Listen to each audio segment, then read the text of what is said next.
Vous êtes sur France 24 et vous avez raison. Bienvenue dans votre journal de l'Afrique. À la une ce soir, J-1 avant la présidentielle en Côte d'Ivoire. Près de 9 millions d'électeurs sont appelés à départager 5 candidats, dont le président sortant qui brigue un 4e mandat. On retrouvera notre envoyé spécial sur place, Myriam Amelal. Coup de théâtre politique au Tchad, le GK, principale coalition d'opposition, jette l'éponge face à un pouvoir jugé autoritaire. Ses leaders dénoncent un simulacre de démocratie. Nous irons sur place dans cette édition.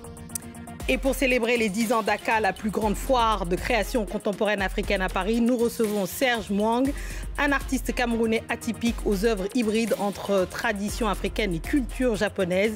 Il revendique d'ailleurs une 3e esthétique dont il nous parlera. On ouvre ce journal par la Côte d'Ivoire à la veille du premier tour de la présidentielle.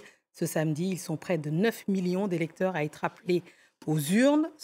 Ils doivent choisir entre 5 candidats parmi les enjeux: réconcilier un pays divisé, résoudre le chômage endémique des jeunes malgré une croissance économique solide mais inégalement répartie.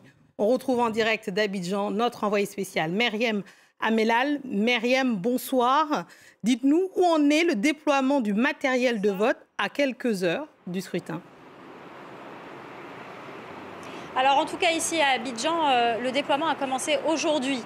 Nous étions tout à l'heure dans la commune du Plateau où 2 camions ont livré du matériel à la Bibliothèque nationale du Plateau. Donc c'est un centre de vote, il y a 2 bureaux de vote sur place. Mais le matériel qui a été livré, donc des urnes, des bulletins de vote, mais aussi des isoloirs, ont été livrés pour aussi ensuite être distribués demain très tôt dans justement les autres bureaux de vote qui dépendent de la commune du Plateau. 228 au total bureaux de vote. Donc ça sera fait très tôt demain pour que les bureaux de vote puissent être prêts et puissent ouvrir à 8 h du matin. Dans les autres régions du pays, le matériel a été également distribué dans plusieurs bureaux de vote. Certains seront équipés demain à l'aube également pour pouvoir ouvrir à 8 h. Plus largement, Myriam, quelle est l'ambiance sur le terrain à l'approche de ce scrutin et en quoi diffère-t-elle de celle de la présidentielle de 2020 ? Alors justement, ce qui est frappant, c'est que par rapport à 2020, la vie continue à Abidjan. En 2020, lorsque nous étions ici pour couvrir la présidentielle, on sentait que le climat était très tendu. Les Abidjanais avaient massivement quitté la ville, beaucoup pour aller au village, pour voter, mais aussi parce qu'ils craignaient des débordements, des violences. Aujourd'hui, c'est aussi le cas. Certains ont quitté la capitale. On circule un peu mieux à Abidjan aujourd'hui, à un jour du scrutin, mais c'est quand même beaucoup moins qu'en 2020. La vie continue, la circulation, et vous pouvez d'ailleurs l'entendre et le constater, elle suit son cours, la vie suit son cours.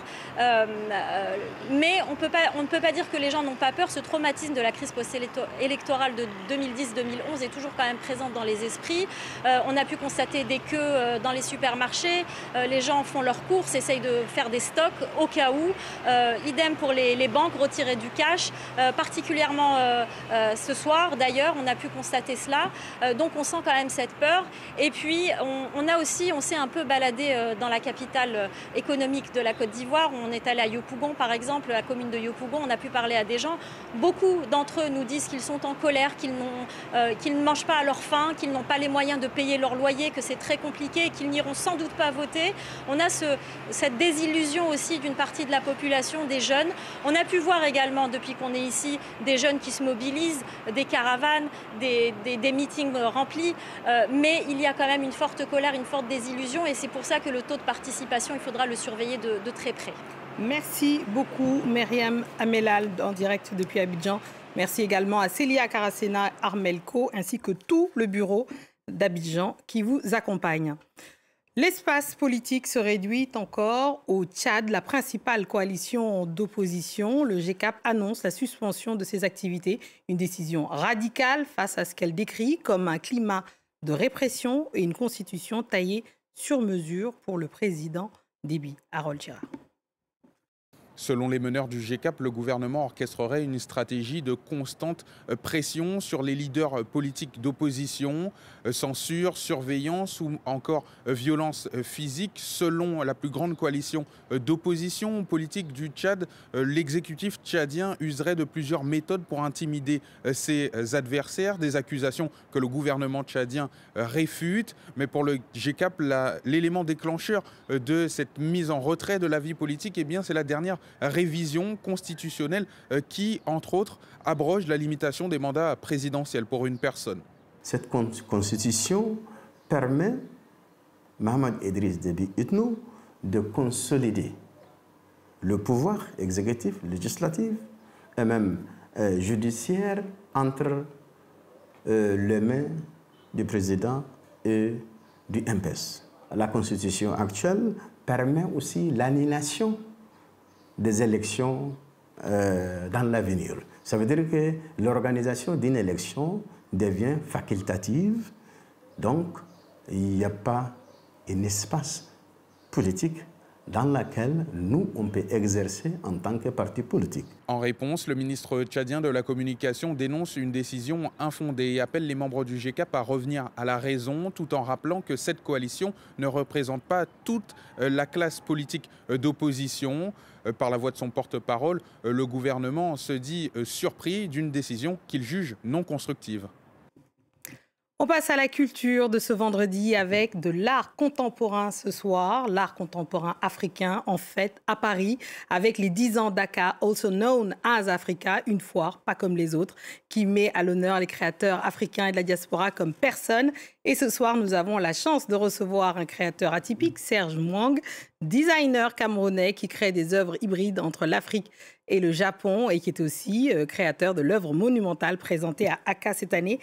Serge Mwang, bonsoir et bienvenue dans votre JTA. Bonsoir Fatimata. Alors, vous êtes né à Yaoundé, installé à Paris, issu du design industriel, notamment dans l'automobile, mais c'est au Japon que vous avez entamé une profonde réflexion artistique en croisant deux mondes culturels, a priori éloignés. Avant de nous parler de vos œuvres, racontez-nous ce parcours singulier. Alors, c'est vrai que c'est un parcours qui est assez singulier puisque j'étais envoyé au Japon par un constructeur automobile français pour travailler pour un constructeur automobile japonais. Donc à la base, je dessine des voitures, ou je conçois des voitures. Et c'est une fois au Japon que les choses ont commencé à me questionner et que des choses sont apparues vers moi pour pouvoir attiser un peu mon sens créatif et produire quelque chose qui ait plus de sens que l'automobile. Cette rencontre avec le Japon, votre création, alors on va voir aussi des œuvres avant d'en parler, vous parlez d'une troisième esthétique, donc ce n'est ni africain ni japonais, c'est une troisième esthétique, expliquez-nous. Tout à fait, Fatimata. Donc quand on a un héritage esthétique et culturel, symbolique tellement puissant dans l'Afrique de l'Ouest, et quand on en rencontre un autre aussi par le biais de celui du Japon, il faut faire attention de ne pas faire de fusion. C'est un danger. Il faut garder l'héritage de chacune des cultures et exacerber au possible la rencontre des deux par ce que j'appelle la troisième esthétique. Par une troisième qui va pouvoir progressivement avoir son expressivité personnelle, son vocabulaire esthétique personnel et qui va prendre son chemin à partir de ces créations-là. Brillamment réussi par votre présentation de votre œuvre principale, monumentale à Aka. Déjà, dites-nous ce que vous avez ressenti, parce que ce n'est pas commun. De grands artistes ont été choisis pour réaliser l'œuvre monumentale à Aka. Ce que vous avez ressenti quand vous avez été choisi. Beaucoup de fierté, bien sûr, et une responsabilité, parce que effectivement, je vais représenter... Allez, pas un continent, mais une sorte d'expressivité de ce continent-là, mais par mon travail aussi, je présente une partie, ou je dévoile une partie de l'esprit japonais. Donc, faut pas déconner. Ah oui, l'enjeu est important. Voilà, l'enjeu est important. L'enjeu est important. Donc, quand on parle de troisième esthétique, ce que vous aviez énoncé tout à l'heure, il faut bien s'assurer qu'on va en profondeur dans les codes esthétiques de chacune des cultures et que l'on monte en qualité en même temps pour pouvoir créer une tension qui puisse résonner avec les visiteurs. Alors moi j'ai été vraiment fascinée, j'étais pas la seule, même éblouie par parce que c'est un cheminement, il y a une histoire qu'on raconte avec ces 7 sœurs qui sont en réalité 14, Serge, je tiens à vous le dire. Donc ces femmes en procession qui sont habillées et en fait de prime abord on aurait l'impression que ce sont des figurines japonaises, mais pas du tout.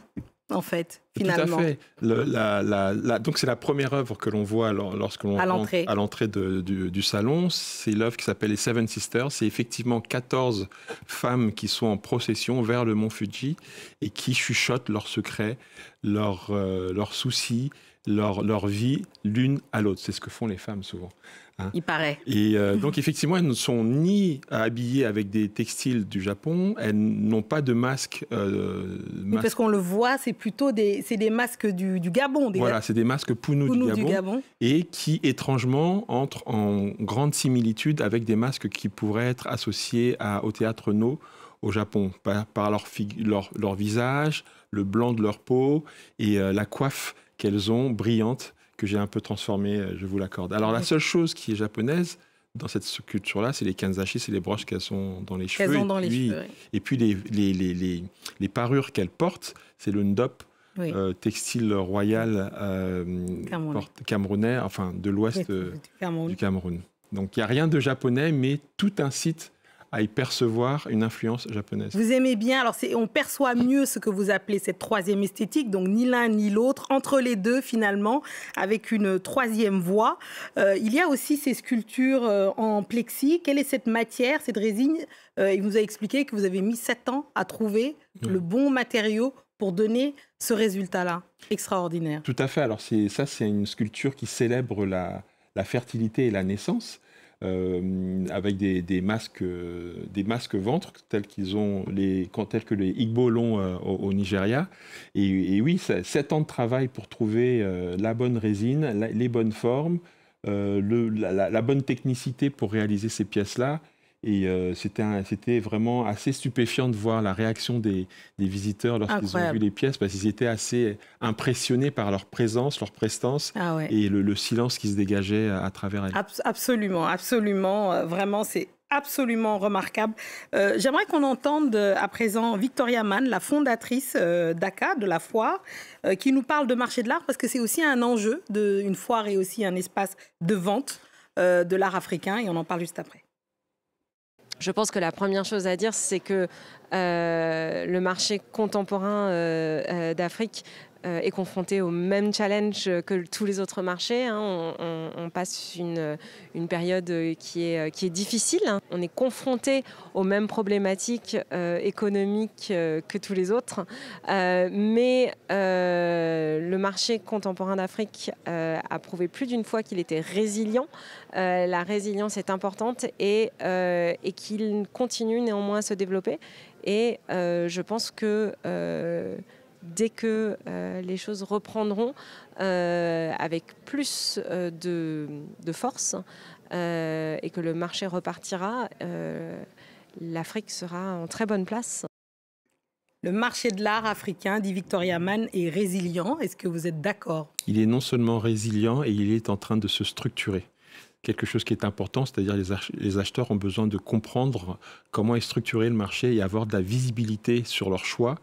Je pense que le marché de l'art contemporain africain a un grand avenir parce qu'il est gage d'authenticité, quelque chose que l'on recherche énormément aujourd'hui, de qualité, d'audace et de grande sophistication. Donc, est-ce que vous avez un mot pour finir, pour les artistes peut-être africains? Il faut leur dire quoi? Continuer? Bien sûr qu'il faut leur dire de continuer et rester authentique. Ça ne se discute pas, ça. Il ne faut pas copier, rester authentique, aller en profondeur. Merci beaucoup, Serge Mang, d'avoir été avec nous. C'était un plaisir de vous recevoir. C'est la fin de ce Journal de l'Afrique. Merci à tous ceux qui nous ont suivis partout dans le monde. Et ce soir, forcément, de Yaoundé à Kyoto, en passant par Paris, restez avec nous, car l'actualité continue sur France 24.